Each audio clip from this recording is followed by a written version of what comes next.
Assalamualaikum warahmatullahi wabarakatuh. Perkenalkan, nama saya Afren Najida Farah Anissa, selaku Asisten Dasar Elektronika tahun 2022.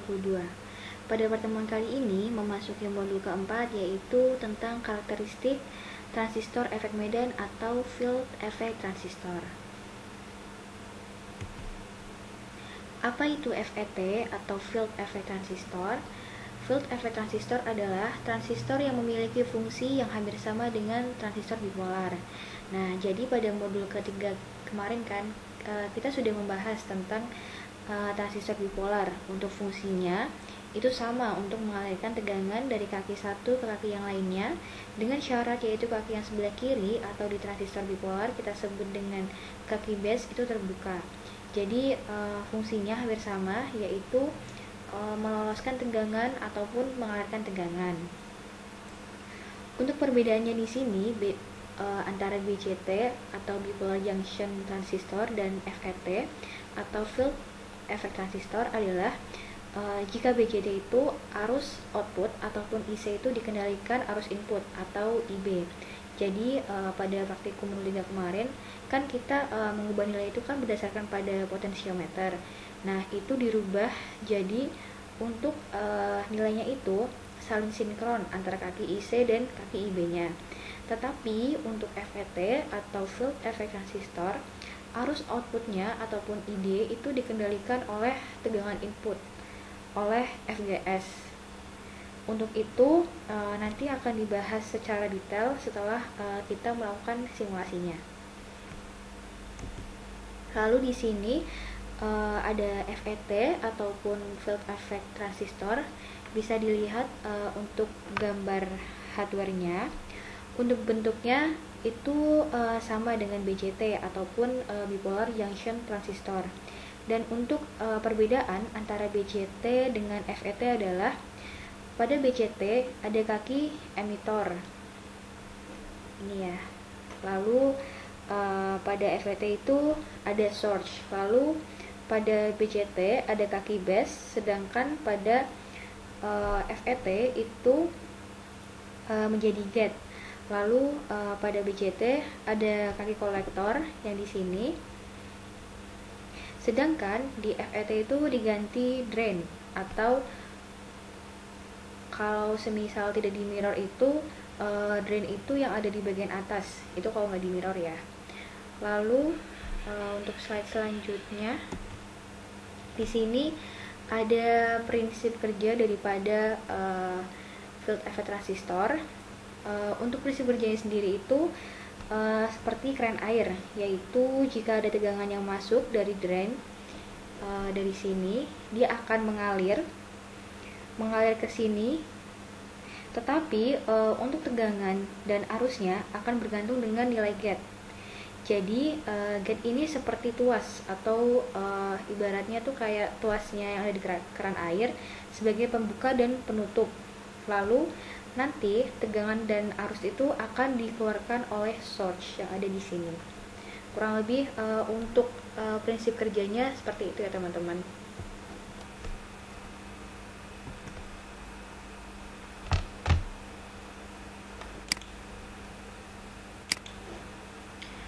Lalu di sini juga ada jenis dan bentuk dari FET ataupun field effect transistor. Yang pertama di sini ada JFET ataupun junction field effect transistor.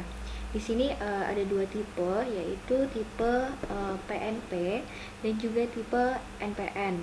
Untuk perbedaannya sama seperti modul 3, di mana PNP itu arah panahnya ke dalam ya, masuk. Sedangkan untuk NPN itu dia arah panahnya keluar. Di sini kita juga bisa melihat semikonduktor penyusunnya PNP dan untuk P channel ini dia di sini NPN. Bisa dilihat ya teman-teman. Lalu jenis yang kedua itu ada MOSFET. Nah, jadi untuk MOSFET ini merupakan salah satu jenis FET ataupun field effect transistor. Dan untuk kakinya masih sama dengan jenis yang JFET. Di sini ada drain, gate, lalu ada source. Dan juga untuk jenisnya ada dua, ada N channel dan juga P channel.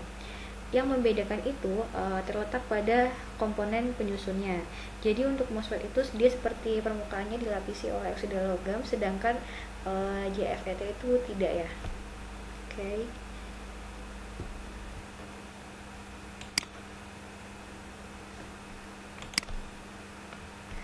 Baik, lalu di sini sudah ada grafik dari kerja JFET. Di sini ada beberapa daerah. Yang pertama itu ada ohmik. Jadi untuk daerah ohmik ini arus dan tegangan itu akan menuju ke titik tertentu seperti yang dilihat di layar ini ya teman-teman. Dia naik ke beberapa titik tertentu. Ini titik ini nantinya akan masuk ke daerah saturation ataupun bisa disebut juga dengan saturasi. Nah, untuk saturasi ataupun saturation ini bisa disebut sebagai daerah di mana transistor itu aktif. Jadi dia akan menstabilkan tegangan. Lalu di sini juga ada daerah breakdown, di mana di sini dapat dilihat di grafik seketika akan naik. Jadi setelah distabilkan, seketika dia itu akan naik. Nah, itu bisa juga disebut dengan daerah breakdown. Lalu ada juga penerapan dari FET ataupun field effect transistor. Itu biasanya digunakan untuk switching ataupun saklar. Jadi untuk transistor FET ini bisa digunakan sebagai saklar atau pemutus dan penyambung dari suatu rangkaian, dan bisa dibilang juga sebagai on off-nya di rangkaian.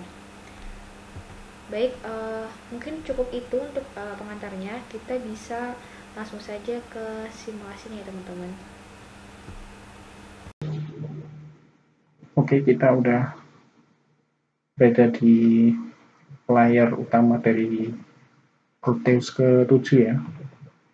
Nah, jika di antara kalian ada yang menggunakan versi ke-8 itu nggak masalah, karena untuk running atau simulasinya itu nggak jauh beda ya antara Proteus 7 dengan Proteus ke-8, versi ke-8. Nah, di sini kita langsung saja ya cari rangkaiannya. Di sini tadi saya sudah mencarinya. Ini kita cari komponen transistor FET-nya terlebih dahulu. Nah, ini. Jadi dia ada satu yang N channel.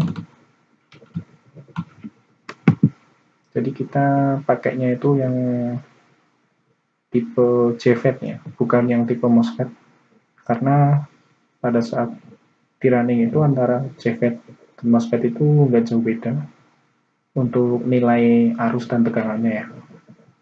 Dan alasannya juga agar sesuai dengan modul yang sudah dibagikan di Schoology. Terus kita juga cari resistor. Kita juga cari phase source. Nah, yang ini DC voltage source. Di sini kita langsung aja rangkai ya. Di sini cukup. Lalu phase source lagi.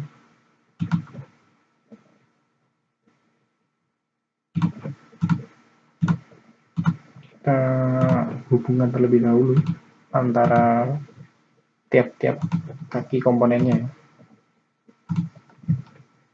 Terus, nah di sini untuk voltmeter itu kita pakai yang tipe DC. Kenapa kita pakai yang DC?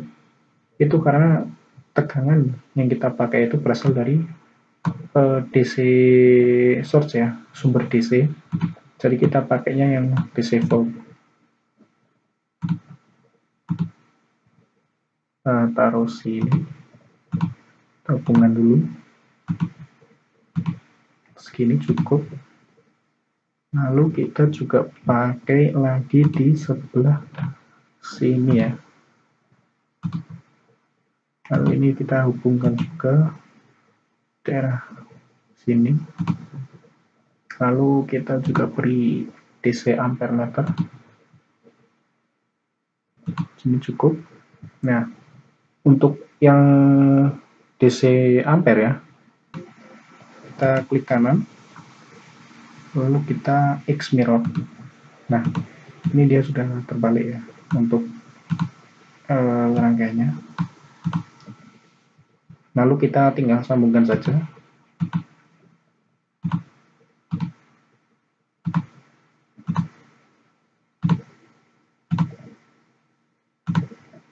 Ini jadi rangkaiannya kita udah jadi ya. Nah, untuk rangkaian ini kalian bisa pause atau nanti kalian bisa lihat di Schoology ya, untuk rangkaiannya nanti akan di-share sewaktu video ini udah diupload. Kita rubah dulu tegangan besar hambatannya, kita rubah ke 220.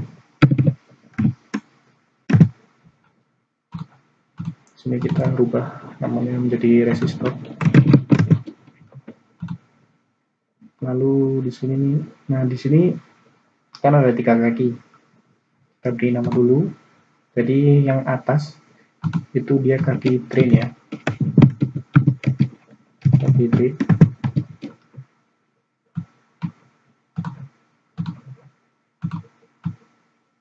Di sini cukup. Lalu lihat di sini ada gate.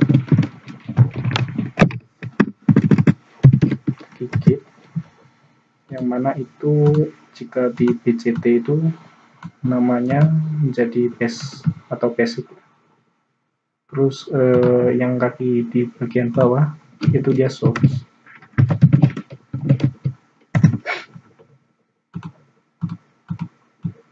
Oke. Nah, jadi ini untuk bagian kaki dari si transistor FET ini ya. Lalu kita juga beri, jadi ini nanti untuk PDS atau tegangan drain source ya. Ini untuk PDS. Lalu ini untuk arus dari drain atau arus yang menuju ke kaki drain ya dari transistor.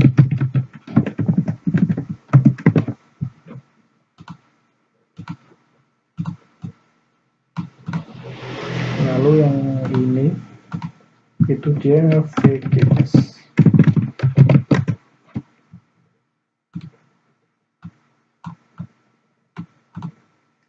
Zoom dulu. Nah, jadi ini untuk E-green. Lalu ini untuk nama dari masing-masing kakinya.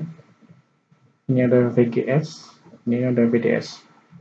Nah, kita juga beri nama yang sumbernya ini, 2 sumber DC ini. Yang ini kita namakan VGG atau tegangan gate to gate. Nah, apa itu VGG? VGG itu adalah tegangan yang menuju ke arah kaki gate dari transistor ya. Jadi dia tegangan untuk ke arah gate-nya.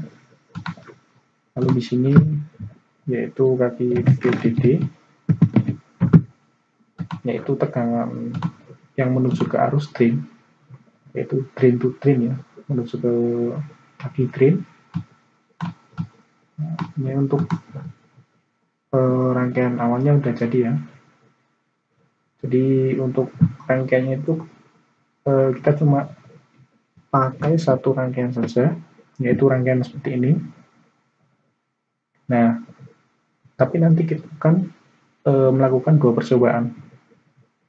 Langsung saja kita ke percobaan yang pertama ya. Percobaan pertama itu kita merubah angka dari VGG yang sebelah sini. Kita rubah menjadi min 2 sampai nilai 2 ya. Jadi nanti ada min 2, min 1, 0 sampai 2 volt ya. Lalu di sini saya ambil contoh saja, yaitu 5 volt. Ini hanya sebagai contoh ya nantinya. Nanti kalian sewaktu mencoba atau mempraktekannya sendiri itu nanti sesuai berat tabel ya. Kita pakai 5 volt. Lalu di sini kita gunakan pada skala terkecil dulu, yaitu min 2. Lalu kita running atau kita play. Nah, di sini sudah keluar ya. Nah, di sini PGS atau tegangan gate source itu dia 2 volt. Karena di sini dia sumber dari VGG-nya itu 2 volt. Dan ini tidak terbagi dengan arus.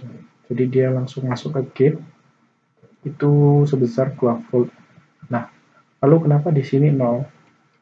Itu kemungkinan angka yang muncul itu terlalu kecil ya. Jadi kita stop dulu, kita rubah menjadi miliamp, coba apakah keluar untuk nilainya. Masih belum ya. Kita coba perkecil lagi angkanya.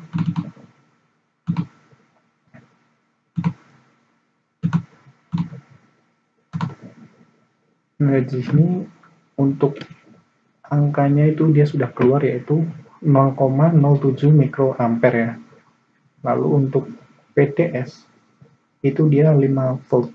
Nah, untuk percobaan yang pertama itu yang namanya itu karakteristik output ya. Itu nanti kita akan merubah kedua ini. Cuma kita itu mencoba pada voltage tertentu terlebih dahulu. Misalkan di sini 5 ya. Sini 5, terus angkanya sekian. Kalian catat untuk angkanya ya. Lalu kita rubah. Jadi dia, oh ya maaf tadi, jadi dia itu untuk min 2 itu dia langsung keluar 2 angka ya, yaitu arus dan tegangan. Lalu kita rubah ke negatif 1.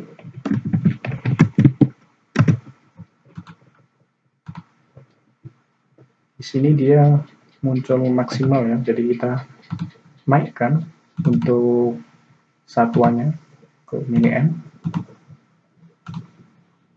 Nah, di sini udah keluar ya sekitar 5,67 miliampere. Lalu tegangannya itu 3,75 ya. Lalu kita coba lagi menjadi 0 volt, ikut pada tabel pada modul ya. Kita coba. Nah, di sini dia 17,7 naik lagi, sedangkan tegangannya itu turun lagi. Untuk PGS itu dia 0 volt karena di sini tegangannya 0 ya. Lalu kita rubah lagi menjadi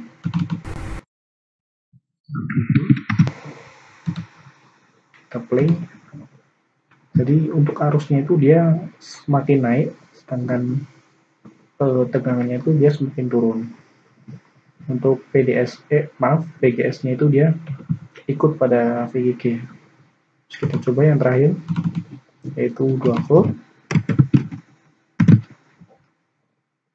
Play itu dia nilainya 14,7, sedangkan VDS itu dia menjadi 1,77.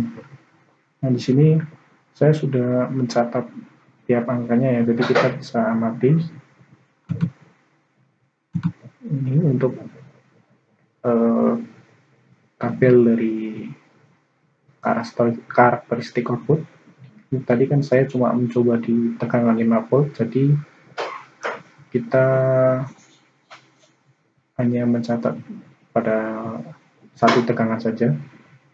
Nanti tapi kalian mencoba sesuai dengan modul ya. Di sini tadi kan sewaktu minus 2 itu tegangannya masih 5. Terus pada waktu min 1 itu dia turun menjadi 3,75. Lalu pada 0 itu dia turun lagi. Pada tegangan 1 juga turun. Nah, pada tegangan 2 itu dia malah naik. Nah, di sini bisa dibilang itu pada saat tegangan VGG-nya itu 1 volt, dia itu mencapai titik terendah pada titik kerjanya. Jadi dia itu akan naik lagi naiknya juga tidak terlalu jauh ya, sekitar 0,8 sekitar 0,8 miliampere, maaf 0,8 volt. Nah, lalu di sini kita amati juga untuk ID atau arus drain ya. Di sini dia untuk minus 2-nya itu dia 0,07 mikroampere. Terus minus 1-nya dia 5,67 miliampere. 0 dia naik, 1 juga dia naik. Nah, kenapa pada saat 2 itu turun? Nah, di sini semua nilai ini terhubung dengan hukum Ohm ya, yang mana saat tegangannya itu melemah atau nilai tegangannya menurun, itu arus itu malah naik atau semakin kuat. Sedangkan pada saat tegangannya itu naik, yaitu pada saat 1 dirubah ke 2, yang ini, jadi kan tegangannya naik sekitar 0,8. Nah, di sini saat tegangannya itu kuat atau menaik, itu arusnya akan melemah atau menurun.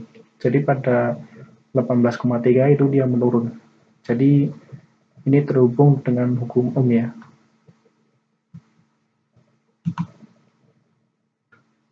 Oke, lalu kita lanjut ke percobaan yang kedua ya, yaitu karakteristik transfer ya. Sini, nah, untuk karakteristik transfer itu kita berbeda ya dengan yang sebelumnya, yang mana yang sebelah sini atau VGG itu tadi yang dirubah dari minus 2 ke minus 1 sampai 2 volt. Nah, di sini yang dirubah itu yang bagian VDD. Jadi dia nanti akan dirubah-rubah. Jadi jangan sampai kebalik ya antara VDD dengan VGG. Oke, langsung saja.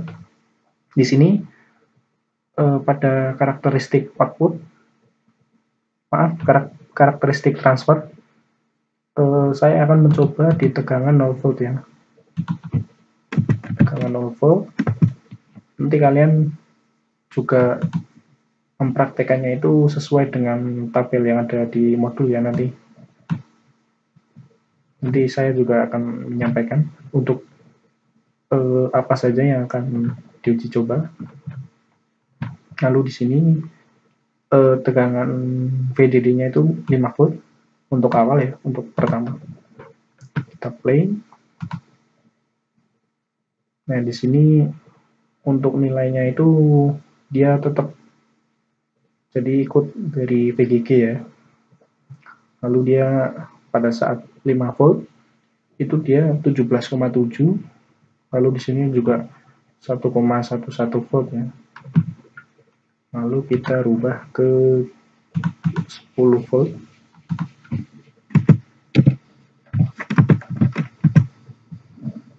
Kita amati. Di sini dia naik ke 22,9 ya. Di sini dia tetap 0. Lalu di sini dia menjadi 4,97. Lalu kita naikkan lagi menjadi 15. Nah, coba. Nah, di sini dia tetap, karena di sini nggak ada pengaruh ya dari arus dari komponen lain, itu dia tidak ada pengaruh, jadi dia stabil di angka 0. Terus di sini dia menjadi 23,7. Lalu kita coba lagi pada tegangan 20 volt. 20 volt, kita play. Nah, di sini dia menjadi 24,5. Lalu kita naikkan lagi yang terakhir yaitu 25. Kita play. Jadi di sini dia masih utuh dan dia naik ya untuk VDS. Terus ini dia naik juga menjadi 25,4. Nah, di sini juga saya sudah mencatatnya ya untuk tabel karakteristik transfer. Nah, di sini saya sudah mencatat nilai-nilainya antara VGG dan VDD ya. Nah, di sini kita mengamati bagian VGG ya. Sekali lagi saya ingatkan VGS. Nah, di sini kita amati VGS. Kalau sebelumnya itu kita amati bagian VDS ya. Jadi untuk percobaannya itu jangan sampai kebalik. Jadi untuk output itu dia VDS yang sebelah kanan pada kaki drain dan source. Terus untuk arus dia sama ya, ID. Lalu untuk transfer itu dia VGS, yaitu di kaki gate ya pada transistor. Untuk arusnya dia sama, tetap di E-drain atau arus drain. Nah, di sini kita amati dia itu nilainya itu 0. Nah, di sini nilainya 0 ya. Nah, terus dia itu pada VGS itu dia nilainya konstan. Nah, di sini nilainya konstan karena tidak ada komponen yang mempengaruhinya. Jadi dia itu konstan di angka 0. Lalu pada arus D atau ID, dia arusnya itu naik. Nah, antara ID dan VGS itu dia tidak terkait dengan hukum Ohm ya. Karena di sini di rangkaiannya itu dia tidak disambungkan secara bersama ya. Jadi dia nggak terpengaruh. Nah, di sini nilainya itu naik berdasarkan dari tegangan VDD-nya ini. Jadi semakin naik tegangannya, tegangan sumber yang diberikan arus juga akan semakin naik. Dari 17 naik ke 22, terus 23 dan seterusnya sampai ke 25,4 mA ya. Nah, jadi antara VGG dan VDD itu nanti kalian jangan sampai kebalik ya. Terus untuk kakinya juga jangan kebalik. Yang ini di mirroring. Terus ini VDD itu nanti digunakan jika VDD dirubah, itu artinya karakteristik transfer ya. Sedangkan VGG kalau dirubah itu artinya dia karakteristik output. Jadi jangan sampai kebalik ya. Oke, untuk simulasi mungkin itu ya.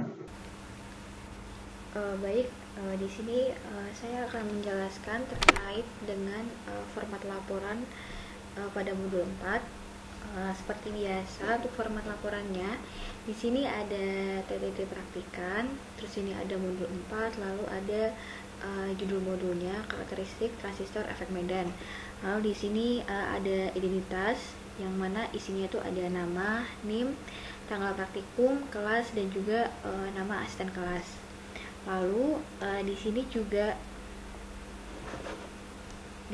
ada tujuan itu teman-teman bisa ambil dari modul. Lalu ada alat dan bahan juga. Untuk alat dan bahan ini nanti teman-teman bisa tulis secara lengkap ya teman-teman. Terus ada hasil praktikum. Untuk gambar rangkaiannya itu ada 2. Yang pertama gambar rangkaian screenshot, lalu gambar rangkaian tulis tangan. Untuk gambar rangkaiannya ini cuma ada 1 rangkaian teman-teman.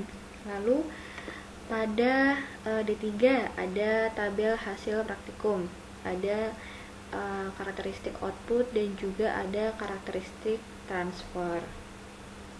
Nanti teman-teman bisa diisi untuk tabelnya ini. Lalu di sini juga ada D4 yaitu gambar grafik.